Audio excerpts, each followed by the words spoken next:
Les soldats du gouverneur emmenèrent Jésus dans le prétoire et rassemblèrent autour de lui toute la garde. Ils lui enlevèrent ses vêtements et le couvrirent d'un manteau rouge. Puis avec des épines, ils tressèrent une couronne et la posèrent sur sa tête. Ils lui mirent un roseau dans la main droite et pour se moquer de lui, il s'agenouillit en lui disant « Salut, roi des Juifs !» Et crachant sur lui, ils prirent le roseau et ils le frappaient à la tête. Quand ils se furent bien moqués de lui, ils lui enlevèrent le manteau, lui remirent ses vêtements et l'emmenèrent pour le crucifier. En sortant, ils trouvèrent un nommé Simon, originaire de Cyrène, et ils le réquisitionnèrent pour porter la croix. Arrivé à l'endroit appelé Golgotha, c'est-à-dire lieu du crâne ou calvaire, ils donnèrent à boire à Jésus du vin mêlé de fiel.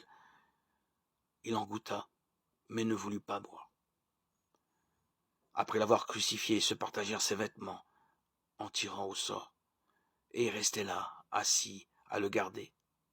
Au-dessus de sa tête, on inscrivit le motif de sa condamnation. Celui-ci est Jésus, le roi des Juifs. En même temps, on crucifie avec lui deux bandits, l'un à droite et l'autre à gauche. Les passants l'injuriaient en hochant la tête. Toi qui détruis le temple et le rebâtis en 3 jours, sauve-toi toi-même si tu es fils de Dieu et descends de ta croix. De même, les chefs des prêtres se moquaient de lui avec les scribes et les anciens en disant « Il en a sauvé d'autres et il ne peut pas se sauver lui-même. C'est le roi d'Israël. Qu'il descende maintenant de la croix et nous croirons en lui.